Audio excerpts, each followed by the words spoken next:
नमस्कार साथियों, कैसे हैं आप लोग। आप लोग को मेरी पहली वीडियो मिल गई होंगी जिसमें मैंने शब्द अलंकार बताए थे और उसमें शब्द अलंकार में मैंने अनुप्रास अलंकार और उसके भेद आपको बता चुकी हूँ। आज मैं आपके लिए यमक अलंकार लेके आई हूँ। लेकिन यमक अलंकार शुरू करने से पहले, इस वीडियो को शुरू करने से पहले मैं चाहती हूँ कि आप मेरे चैनल को, मेरे वीडियो को लाइक, सब्सक्राइब कर दीजिए, शेयर कर दीजिए और बेल आइकन का बटन दबा दीजिए, जिससे कि सारी नोटिफिकेशन जो है वो आपके पास पहले ही पहुँच जाए। तो चलिए आज शुरू करते हैं यमक अलंकार। तो यमक अलंकार कहाँ होता है, मैं आपको परिभाषा भी बता रही हूँ, लेकिन मैं उसको उदाहरण से आपको और स्पष्ट रूप से बता पाऊंगी। जहां किसी शब्द या वाक्यांश, वाक्यांश यानी वाक्य का अंश की आवृत्ति होती है, यानी वो क्या होता है, उसकी पुनरावृत्ति होती है शब्द की या वाक्य की, लेकिन उनका अर्थ जो होता है वो भिन्न भिन्न होता है, यानी उसका अर्थ जो होता है वो अलग अलग होता है।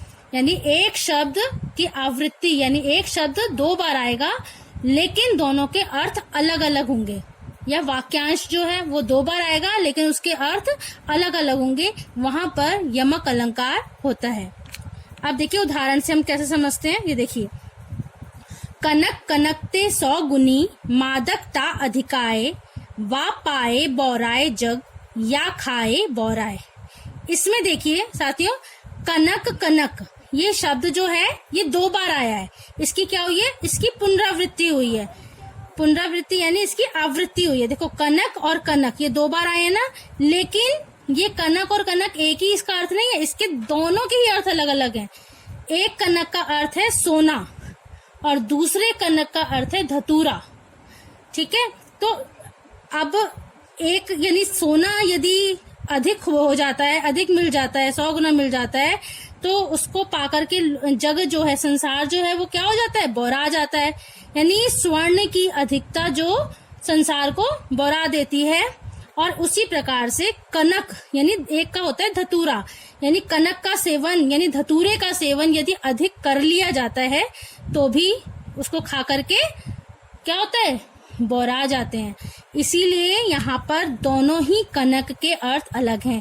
शब्द जरूर एक है लेकिन एक से अधिक बार आया है और इसका भी अर्थ अलग है और इसका भी अर्थ अलग है।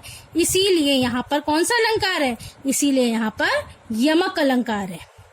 ठीक है, अब यमक अलंकार के भेद, यानी इसके दो प्रकार होते हैं। एक होता है अभंग यमक और दूसरा होता है सभंग यमक।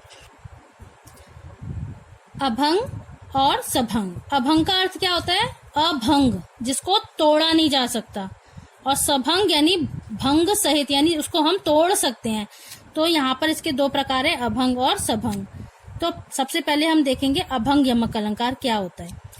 अभंग पद यमक अलंकार वहां होता है जब किसी शब्द को बिना तोड़े मरोड़े एक ही रूप में अनेक बार भिन्न भिन्न अर्थों में प्रयुक्त किया जाता है। देखो इस परिभाषा में स्पष्ट है कि हम किसी भी शब्द को तोड़ नहीं सकते। जैसा वो शब्द है वो दो बार आएगा तो उसको हम तोड़ तोड़ के अलग अलग करके नहीं उसका अर्थ निकाल सकते। वो पूरा का पूरा शब्द ही जो है वो वैसे का वैसे ही आ जाता है। देखिए उदाहरण, जगती जगती की भूख प्यास। तो यहाँ पर देखो जगती ये एक बार आया है और फिर जगती। हमने कहीं भी इस जगती को तोड़ा नहीं है, इसको भी नहीं तोड़ा हमने। ये दोनों जो शब्द हैं ये पूर्ण है, अपने आप में पूर्ण है और यहाँ पर क्या है, सार्थक भी है। तो जगती जगती की भूख प्यास, यहाँ पर एक का अर्थ जो है वो एक का है जगती यानी संसार, जगती दूसरे जगती क्या है, दूसरे का अर्थ है जागना, यानी कैसा का, भूख का जागना। तो यहाँ पर जगती जगती दो बार आया है, एक का अर्थ है संसार, एक का है जागना। तो इनकी भूख प्यास, तो यहाँ पर जो है इसको हमने तोड़ा नहीं है, इसीलिए यहाँ पर अभंग यमक अलंकार है। अब इसका एक उदाहरण और हम देख लेते हैं, जो मैंने आपको यमक अलंकार का जो उदाहरण बताया था पहले, तो वो कनक कनकते 100 गुनी, मादकता अधिकाए। इसका यही उदाहरण है कि देखो कनक और कनक, इसको हमने कहीं भी तोड़ा नहीं है और दोनों के अर्थ जो हैं वो अलग अलग हैं। अब है दूसरा यमक का भेद है सभंग पद यमक। ये कहाँ होता है?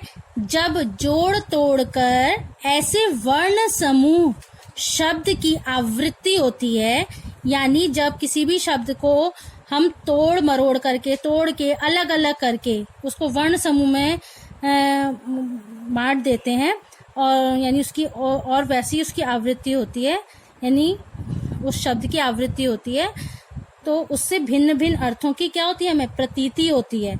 तो हमें जब कोई भी शब्द है, एक शब्द आया, फिर वैसे ही शब्द जो है वो दोबारा आएगा, लेकिन वो क्या होगा? वो टूटा हुआ होगा, और उससे हमें शब्द की अर्थ, उसके अर्थ की प्रतीति तो होती है, लेकिन वो वहां पर क्या होता है? वहां पर वो निरर्थक होता है। उदाहरण से हम समझते हैं इसको। पास हीरे, हीरे की खान खोजता कहाँ और नादान। यहाँ पर देखिए आप लोग, यहाँ पर क्या लिखा है? पास हीरे और हीरे। ये देखो 2 बार आया है, शब्द 2 बार आया है, लेकिन एक बार तो ये शब्द पूरा है और ये धातु के रूप में आया है हीरे, और यहाँ पर हीरे, ही को अलग कर दिया है और रे को अलग कर दिया, इसको वर्णों में बांट दिया है यहाँ पर। तो पास हीरे, यानी इसे अर्थ की प्रतीति तो हो रही है कि जो पास में ही है, क्या? हीरे की खान। तो यहाँ पर हीरे और हीरे 2 बार आया है, लेकिन एक हीरे को तोड़ दिया गया है, इसीलिए यहाँ पर सभंग पद यमक अलंकार है। एक और उदाहरण हम देख लेते हैं। रमणी, रमणीयता में मन रमा सब योग से। यहाँ पर देखिए रमणी ये शब्द आया है, और दूसरे बाद उसको क्या कर दिया है? रमणीयता कर दिया है, जबकि यहाँ पर इसकी आवश्यकता नहीं थी, लेकिन उसको और सौंदर्य का वर्धन करने के लिए, उसके अर्थ को बनाने के लिए, उसके अर्थ की प्रतीति को देने के लिए यहाँ पर रमणीयता कर दिया है।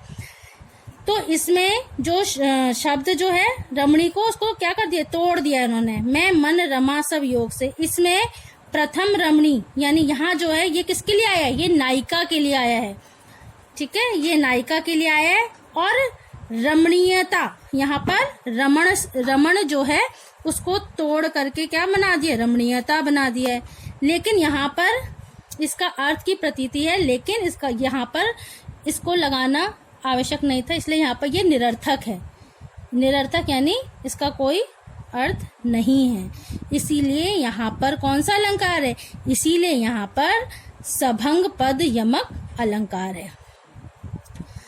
अब हम यमक अलंकार के कुछ उदाहरण और देख लेते हैं। आपको बहुत से मिल भी जाएंगे, मैंने अभी सिर्फ 2 ही लिखे हैं, इसलिए स्पष्ट हो जाएगा। सब काल काल गावई, यानी देखो यहाँ पे 2 बार काल आया है और दोनों के ही अर्थ अलग हैं।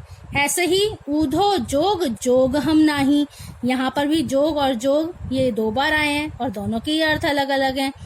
तो साथियों, इससे आपको जो यमक अलंकार है और उसके जो भेद हैं ये आपको स्पष्ट हो गए होंगे। और यदि आपको इसमें आपको किसी भी प्रकार की कोई भी आपको दिक्कत आती है, परेशानी आती है समझने में, तो आप मुझे कमेंट्स बॉक्स में लिख के भेज दीजिएगा, मैं उसका उत्तर आपको अवश्य दूंगी। धन्यवाद।